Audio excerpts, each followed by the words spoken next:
I opened the email that changed everything. The subject line read, "Let's be adults about this." I froze. I wasn't sure what to expect, but I never imagined those 3 simple words would alter my life forever. Sophie had been my partner for 13 years. Through deployments, good times, bad times, we'd always come through it together. Or at least, that's what I thought. I was deployed in Kandahar at the time, deep in the desert. Not the kind of place where you expect to get life-shattering news, but there I was, staring at my laptop screen. Sophie, my wife, had decided that our marriage was over. And she wasn't waiting for me to come home to talk about it. No, she'd already made up her mind, filed for divorce, emptied our joint bank account, and moved her new boyfriend into the house we'd built together. I read the email twice. I kept hoping I missed something, that there was some mistake. But no, it was all there, plain as day. The words stung. They hit me harder than anything I'd ever faced in the military. But I wasn't going to lose control. I couldn't afford to. There was too much at stake. I closed my laptop and took a shower. It was a communal stall, the kind you'd expect in a military base, but I needed a moment to myself. I didn't let anyone see the cracks. I couldn't. I had a shift to get to, and I couldn't afford to break down. When I returned to my bunk that night, I replied to Sophie's email with a single word. One word. Understood. My bunkmate, Jack, looked up from his book. "You good, man?" he asked, not looking up from his page. "Yeah," I said. "Just some stuff back home." Jack didn't push. Military guys know when to leave things alone. But I knew things were far from fine. I wasn't surprised, though. 6 months before I left for this deployment, things between Sophie and me had changed. Little things at first, subtle things. Sophie stopped asking about my day. It was small, but it stung. Then there were the late nights at the office. The new gym membership that never seemed to get used. The new friends I never met. I didn't confront her. I didn't start checking her phone or following her around. That wasn't me. But I wasn't blind either. I made preparations quietly. Nothing dramatic, but enough to make sure I wouldn't be caught completely off guard if things went south. I moved important documents into a storage unit across town. My military benefits paperwork, the house deed, with only my name on it, thanks to the VA loan, birth certificates, marriage license.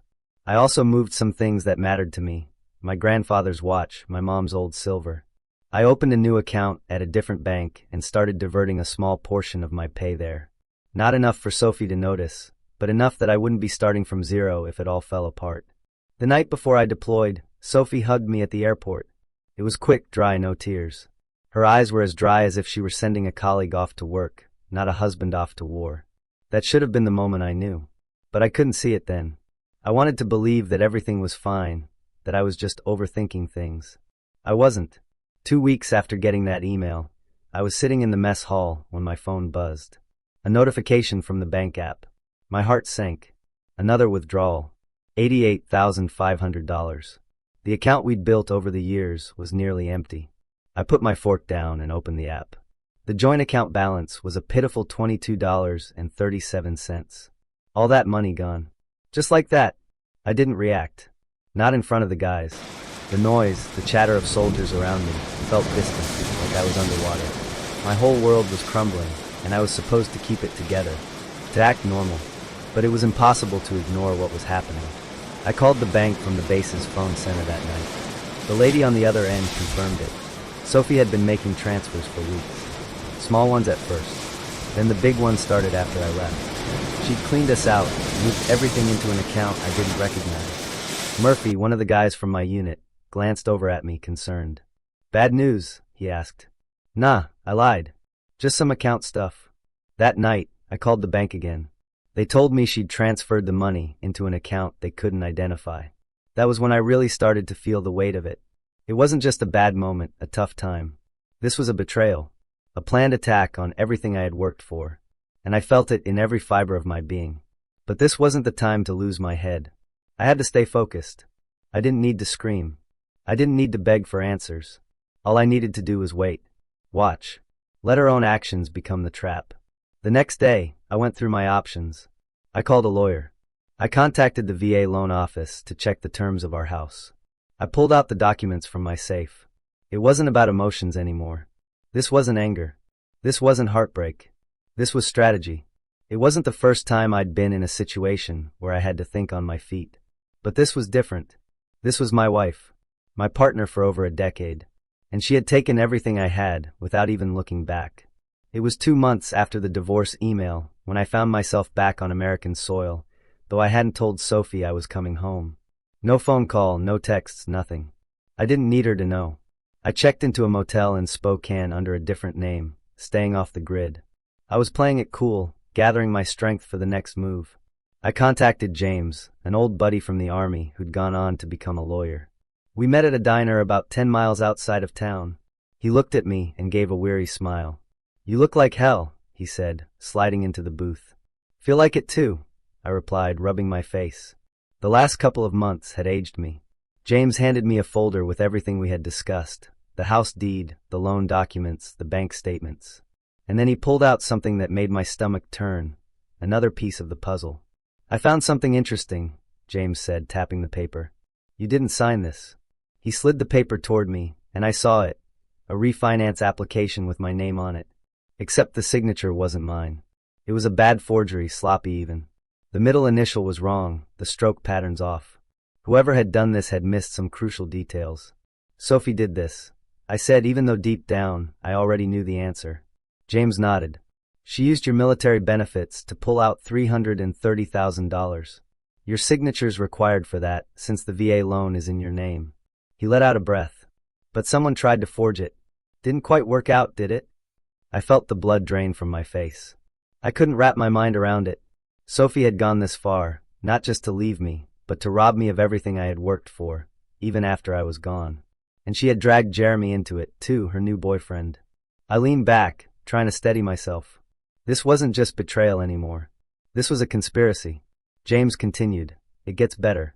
She listed her boyfriend as a co-applicant.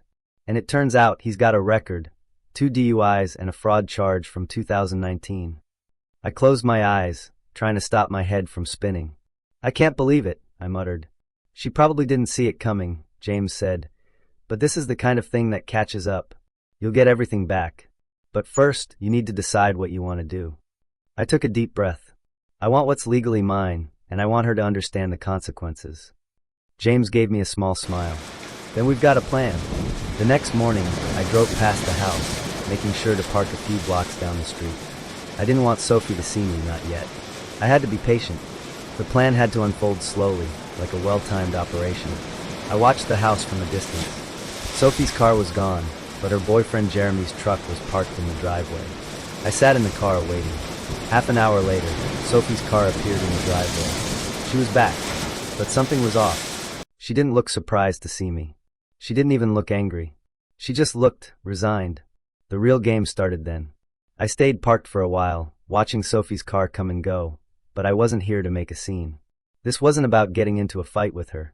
No, this was about strategy. I had to play it cool. I wasn't going to let my emotions dictate what came next. That night, I logged into the security system for our house, the one Sophie probably forgot about. The cameras caught everything, and what I saw made my blood run cold. There was a man in my house. Someone I didn't recognize. Walking my dog. Drinking from my coffee mug. Wearing my Seahawks sweatshirt. And there was Sophie laughing, standing in the kitchen. I could hear the sound of the floorboards creaking under their weight. Sophie didn't know I had access to the security cameras, and that was my advantage. I'd been waiting for this moment, for her to make one wrong move. I closed the laptop and stood up, my hands clenched at my sides. It wasn't about anger. It wasn't about getting revenge. It was about making sure that everything she took from me, everything I worked for, would be returned. I made a list. Call James. Contact the VA loan office. Check on the home refinance documents. Review my military pension accounts. There were things I needed to do, things I needed to secure before making my move. The next morning, I met James at a small cafe. We went over the plan. It was simple. I had to act quickly. I had to make sure the paperwork from the bank, the forged refinance application, and everything else was tied together. It wasn't just about getting Sophie back or even confronting her. It was about building a case that would make sure I got my life back. James handed me the papers I needed. "This is it," he said. "This will prove everything. You just need to stay calm and stick to the plan." I nodded. I'm not doing this for me anymore. I'm doing it for everyone else who's been through the same thing. The next step was to get the authorities involved. 2 days later, I drove to the bank and met with the loan officer, who had processed the refinance. I showed him my military ID, the real signature, and the forged documents. His face turned pale when he realized what had happened. "I'll need to report this immediately," he said, visibly shaken. I didn't say anything. I just nodded. "I've already filed a police report." I left the bank, feeling more sure than ever that I was on the right path. Sophie had made a critical mistake.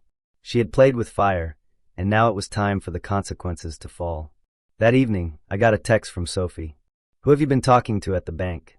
Jeremy said someone was asking questions. I didn't respond. I didn't need to.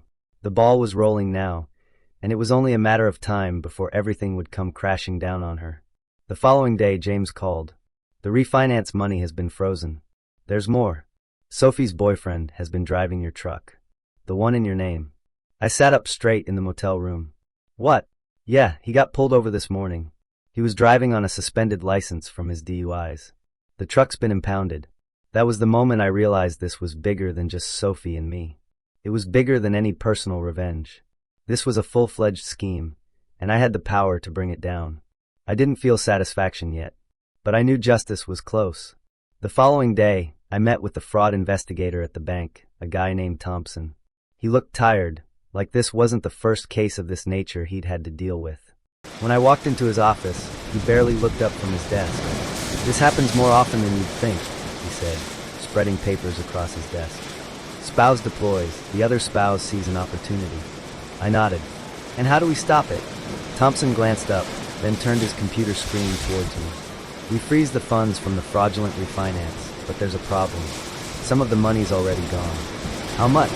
I asked, holding my breath. "About half, $14,600. Transfers out of the refinance account." I sat up straighter. "Where did it go?" Thompson hesitated for a moment before saying, "I'm not supposed to share that, but it's your house. You want to know? You should probably talk to your lawyer."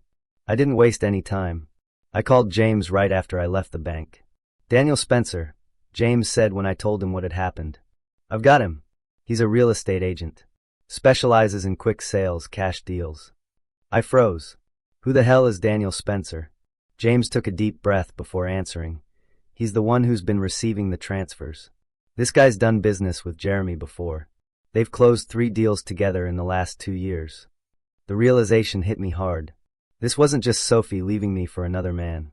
This was something much darker, something that spanned beyond my marriage.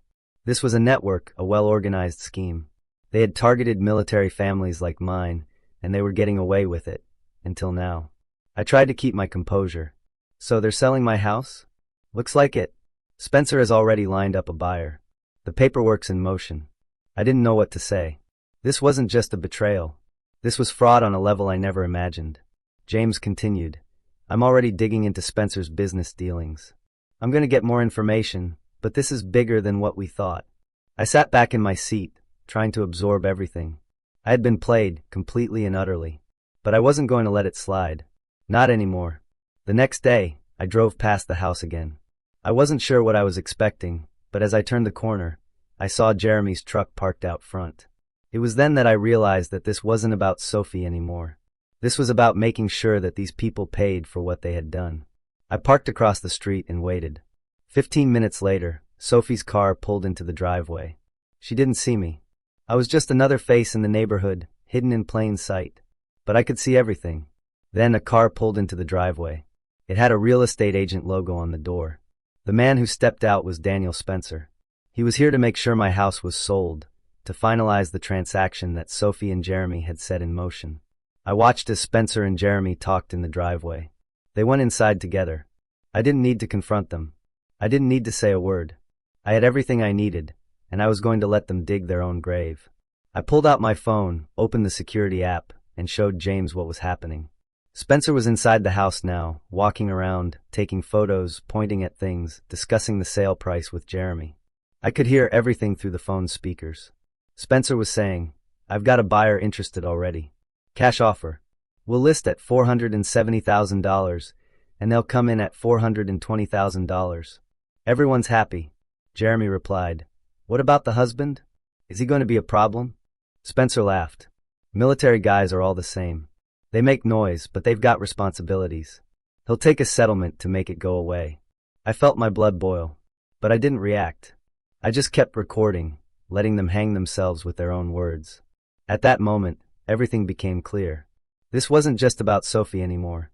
It was about exposing a network that preyed on families like mine, and I wasn't going to let them get away with it. I forwarded the security footage to James with a brief message, happening now. Within 30 minutes, I saw the flashing lights of FBI vehicles as they swarmed the street.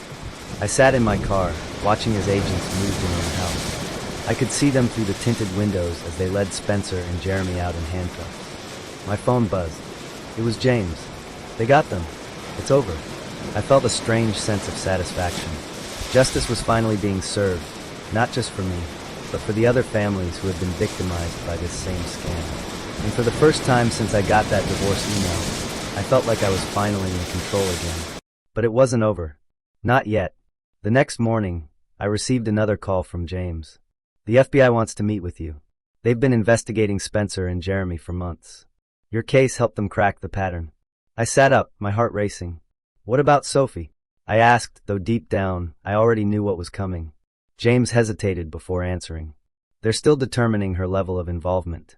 But they want to know everything you can tell them. I rubbed my face, trying to steady myself. She knew. She knew exactly what was going on. She was in on it. James sighed. Maybe. Maybe not. But they'll figure it out. I had a meeting with the FBI that afternoon. Agents Patel and Donovan recorded my statement, took copies of all the evidence, and asked detailed questions. They told me that the case I helped build could take down the whole operation, potentially exposing others like Jeremy and Spencer, who had been targeting military families for years. When the interview ended, Agent Patel handed me her card. We'll be in touch, she said. And Mr. Briggs, your wife just arrived at the scene. I turned around and looked down the street. Sophie was standing on the lawn, her hands covering her mouth in shock, watching as the agents carted off boxes of documents from our house. I turned back to Agent Patel. What happens to her? That depends on what she knew and on what you want. I thought about it for a moment, then answered firmly. I just want what's right. A week later, the federal case moved quickly. Spencer and Jeremy both took plea deals, implicating each other and several others in the fraud scheme. They had been running it for years, targeting military families with deployed spouses. As for Sophie, she claimed she had no idea about the larger conspiracy. She said Jeremy had convinced her that I was hiding money and planning to leave her with nothing. She said the refinance was his idea, and she just went along with it. Maybe that was true. Maybe it wasn't. Either way, she agreed to a settlement. Full restitution of the stolen funds, forfeiture of any claim to the house or my military pension, and a signed confession about the forgery. In exchange, I didn't press charges. The divorce was finalized 6 months after the email that started it all. I got the justice I was looking for. But it wasn't about vengeance anymore. It was about reclaiming my life. And that felt like enough. 6 months later, I got a call from Agent Patel. Jeremy Ryan was sentenced today. 8 years for fraud, conspiracy, and identity theft. Spencer got 12. I nodded silently. Justice was served, and I could finally move on. But it didn't stop there. The FBI had uncovered that this operation had affected 11 other military families, all of whom were now going to get their money back. Because of me, their lives were about to change, just like mine had. It wasn't about revenge. It wasn't about punishing Sophie for what she'd done. It was about righting the wrongs, about making sure the people who thought they could walk away with everything got caught. And they did. That evening, I sat outside my cabin in Missoula, the sun setting behind the mountains. I thought about everything I had been through, the betrayals, the lies, the pain. But life had a way of moving forward, even after everything falls apart. I had a small cabin, a dog named Scout, and a simple life. And sometimes, when the silence got too loud or the memories too sharp, I'd think back on that letter I'd gotten from a woman in Fort Worth, thanking me for saving her home. I pinned it to the fridge. It was a reminder that something good had come out of all the mess. A year later, I sold the house. I couldn't stand to live in it anymore. Too many memories. Too much betrayal. I used the money to buy a small piece of land. A place where no one could take anything from me, where I could rebuild my life without the ghosts of the past haunting me. And as I sat there, reflecting on all that had happened, I knew one thing for sure. I had survived. Not just the betrayal, not just the divorce, but the entire storm. Justice had been served. Thanks for sticking with me through this journey. If you found this story powerful, hit that like button And don't forget to subscribe for more true stories of resilience, justice, and revenge.